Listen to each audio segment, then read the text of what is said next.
Nizamuddin East, New Delhi. Bhavesh Chandra Sanyal lives here. He has been an artist for nearly 60 years. He was born on 22nd April 1902 in Dibrugarh, Assam.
His wife Snehlata is a retired teacher and theatre actress.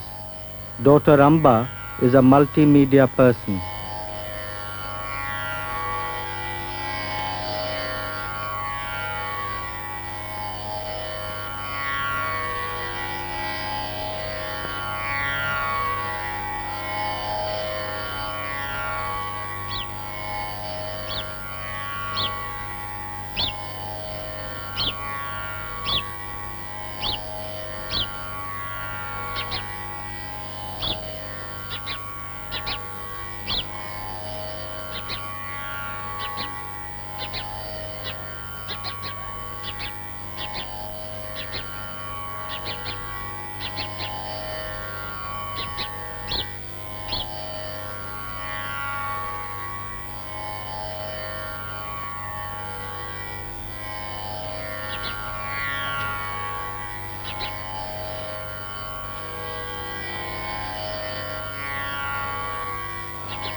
After 6 decades in the north, his name has undergone a transformation. His friends find it easier to call him Sanyal. For the young, he is just Baba.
The Sanyals were an old family of Srirampur district in West Bengal. A branch of the family had migrated to Assam. The mother, Subhasini Devi, brought up the children with great love and determination after the passing of her husband Charu Chandra, who died when his son was 3 or 4 years old. After his matriculation, Sanyal went to study at the Srirampur College. It was founded in 1827 by a trio of Baptist missionaries, Carey, Marsden and Ward. His subjects as an undergraduate were Sanskrit, logic and chemistry.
A lawyer called Mohandas Karamchand Gandhi gave a nationwide call for a non-cooperation movement against the British. Sanyal responded like thousands of young men at that time.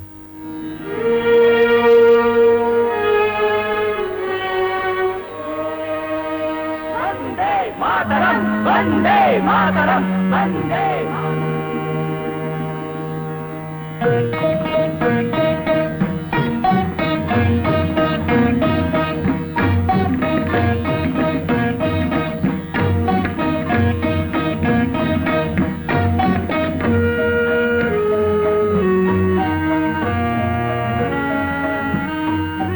Academics had to wait a while.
Yes, indeed, as far as I can recall, in my childhood, that used to be a constant thing, I mean year to year,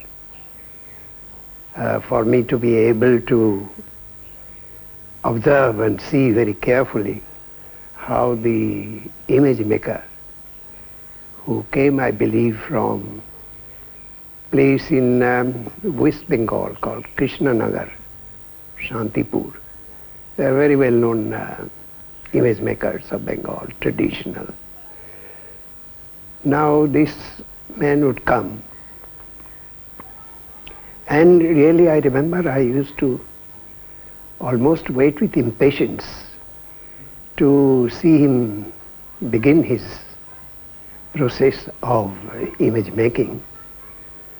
I probably was then 8 or 9 years old. And now the various stages of development of making of an image in itself is so very interesting. But that left a very deep impression on my mind, and I had somehow in my subconscious always wanted to be an image maker. In those days I certainly didn't think in terms of sculptor and modeler, but pure and simple image maker. And even then I used to thought it was something wonderful to be able to make a likeness of another person, that it is a gift, something very extraordinary, to be able to make the likeness of another person in detail.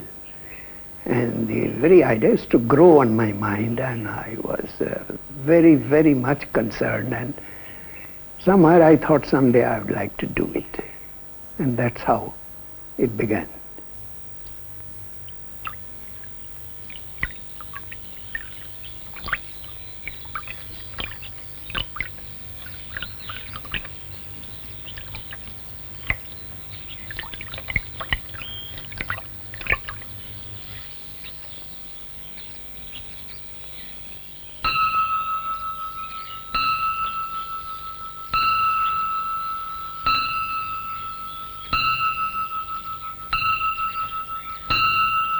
After the fervor of politics had subsided, a childhood inclination to draw and paint led him to the Government College of Art and Craft in Calcutta in 1923.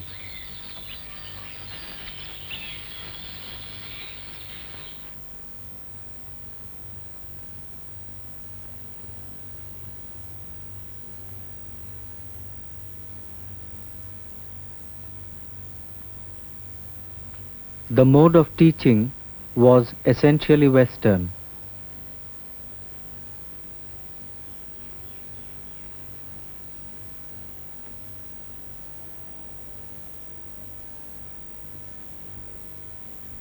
The presence of visiting Japanese artists helped to articulate the need for a national identity in contemporary Indian art.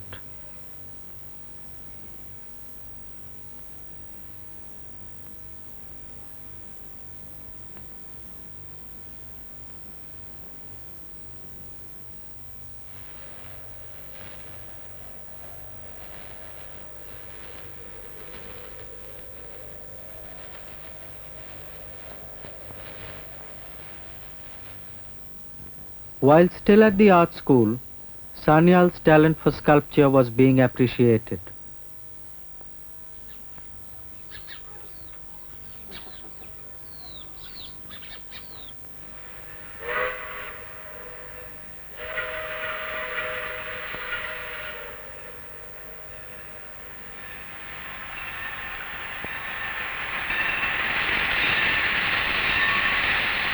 He arrived in Lahore in March 1929, soon after graduation, to take up a job, and stayed on for 18 years.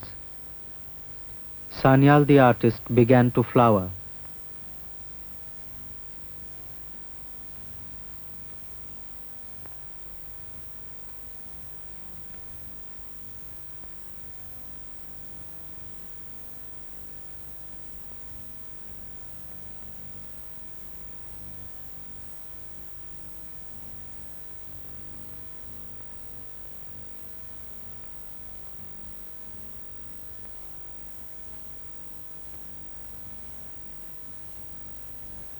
After a decisive period of struggle, he went to teach at the Mayo School of Art.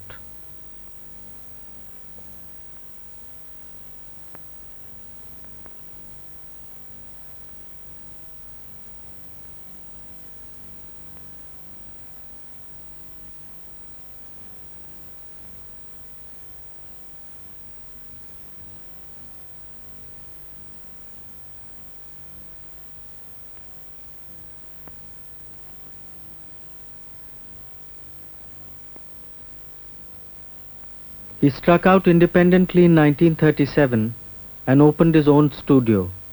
It was called the Lahore School of Fine Arts. He began teaching experimentally there. His work as a teacher and artist was widely appreciated.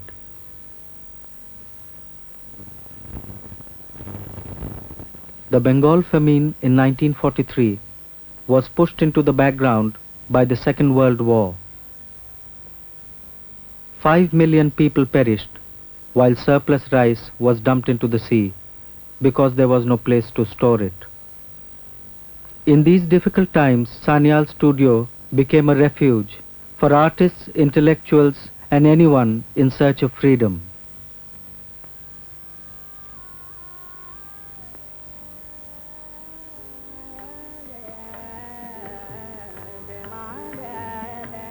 It was here he met Snehalata Nakra.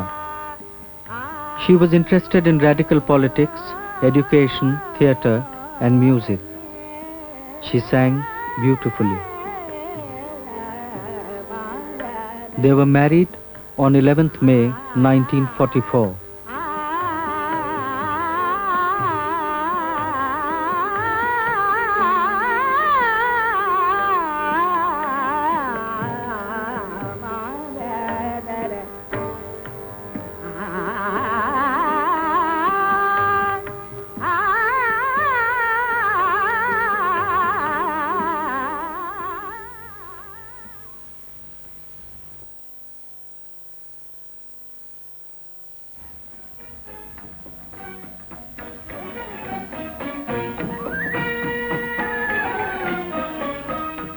The happiness of individuals was soon consumed by the whirlpool of history. The British Empire in India became a sick economic enterprise, so it had to cease. The partition came upon the subcontinent swiftly, forever scarring the psyche of a whole generation. Leaving behind a host of memories and a large body of work, the Sanyals left Lahore along with their baby daughter, Amba.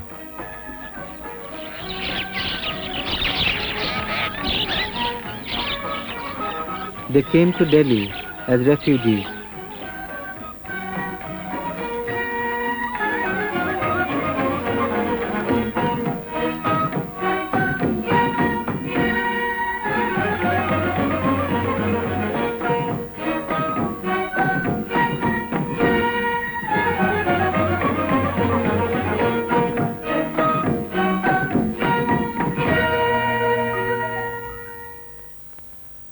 Life began anew. From a makeshift studio in Gold Market, Sanyal painted life around him.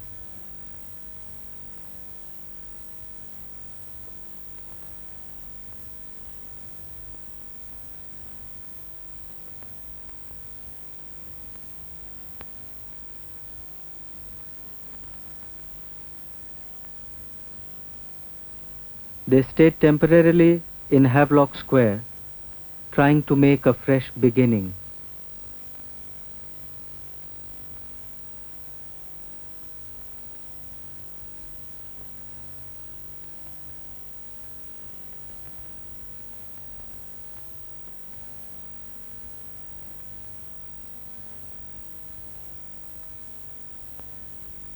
Their daughter Amba was growing up, imbibing the warmth and talent of both her parents.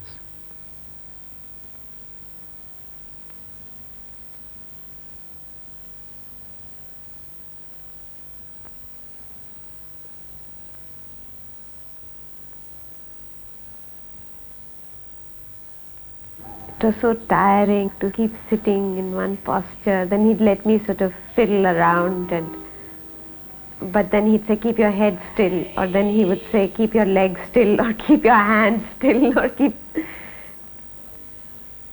Then in between he used to give me drawings to do, just to keep me sort of awake. Was it done at night or? No, it was done during the day. It was done at his Gold Market studio.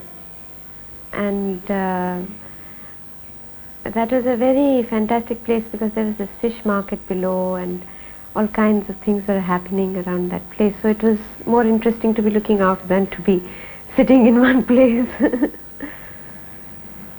I have some very strong memories of that place.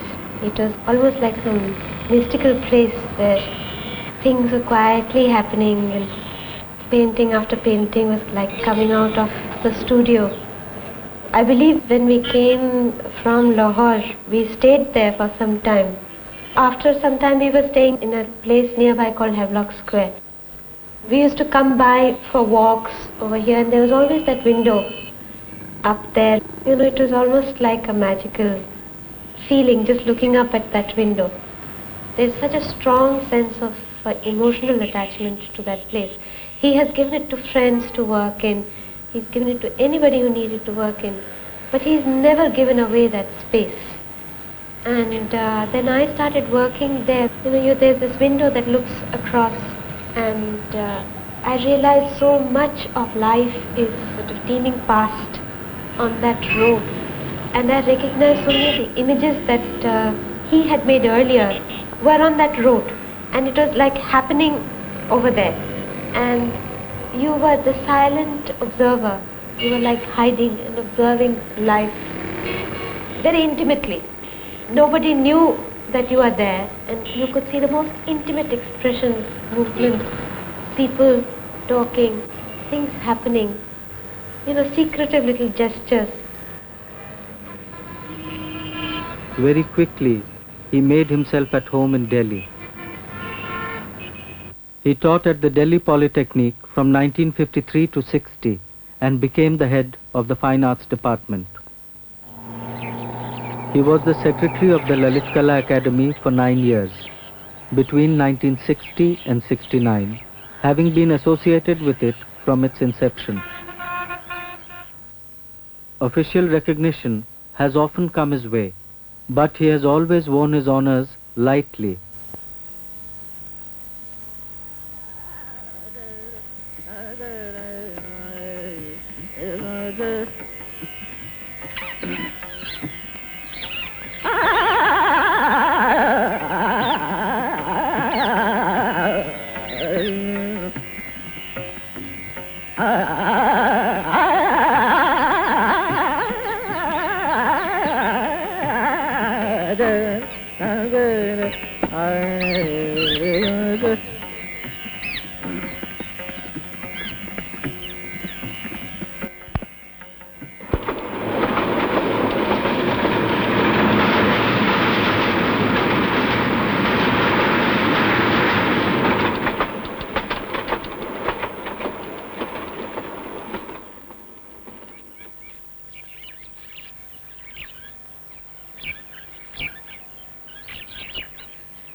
When city life gets enervating, he goes to the artist's village in Andretta, Himachal Pradesh. He has a cottage there.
The artist's village was the dream of Nora Richards, a stage actress from England, whose husband was a professor of literature at the Dayal Singh College, Lahore.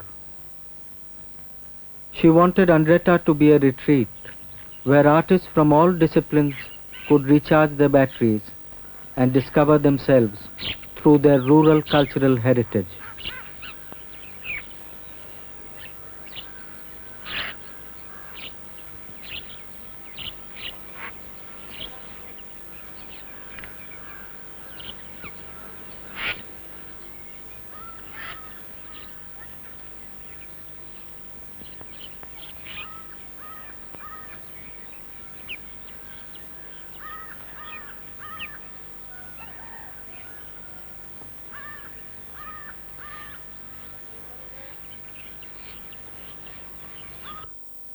Sanyal first came to Andretta with his students 50 years ago. From Lahore, it was not a very difficult problem as to come to Pathankot by train and take a bus, get down at Banuri and walk over about 9 miles or so in the cross country through people's backyards and the fields and so on and so forth and arrive here. And later on, I used to bring a batch of my students who used to work with me in my studio.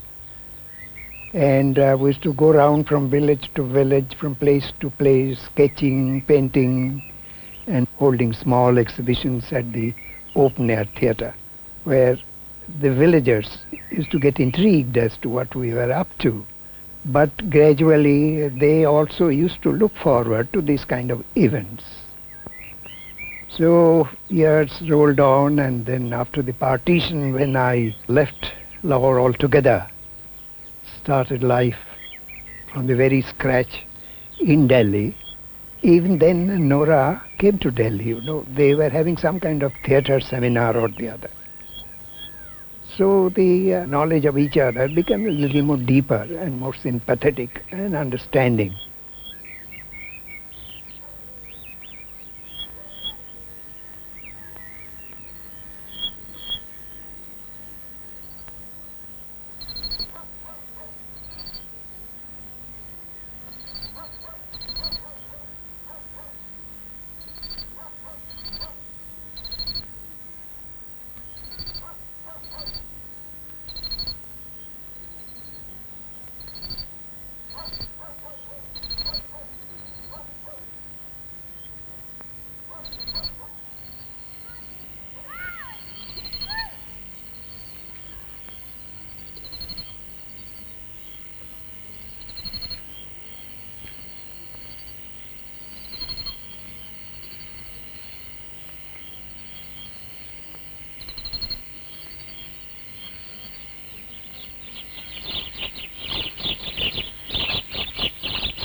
Andretta has meant a tremendous amount to Baba. I don't think I would be far wrong in saying that it has kept the artist in him alive and growing. I mean, he's 85 now, and you saw him paint, you know, and there is a freshness which it gives to him, this place. He comes back and he feels rejuvenated. And he's always longing to come back here. I think it was Andretta that gave him his second wind, his third wind, his fourth wind, his fifth wind. Call it what you will. And it never fails. And something from within him comes up. He's never gone back from Andretta without some work. And every time there has been a newness in that work. So I think Andretta has been absolutely a lifeline for him.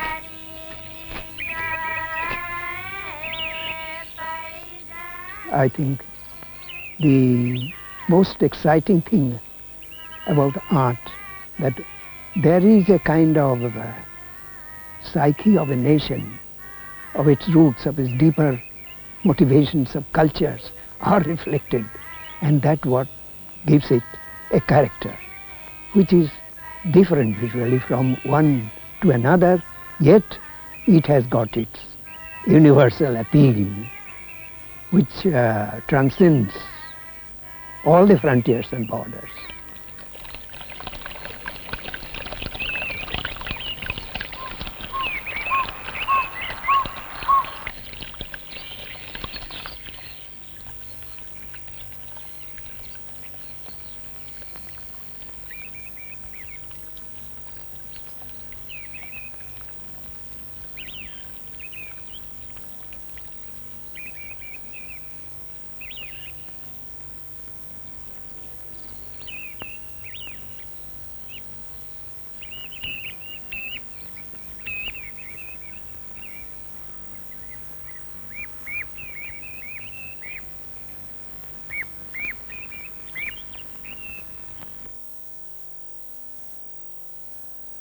It has been an eventful life, full of adventure and discovery.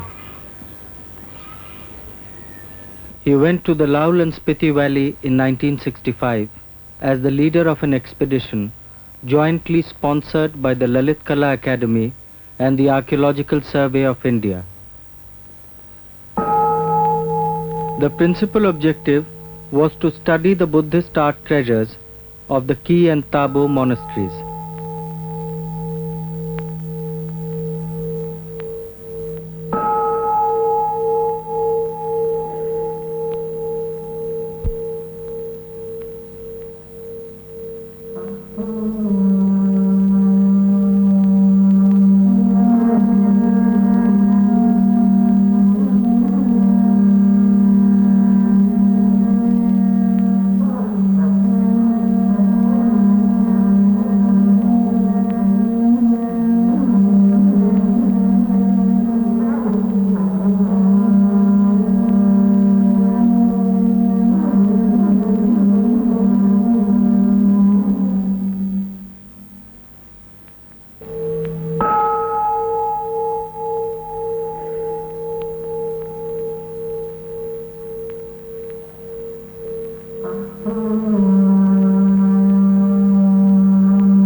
Today, he has gone back to modeling in clay after 15 years.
He went to Europe in 1956 and was deeply impressed by the works of the old masters.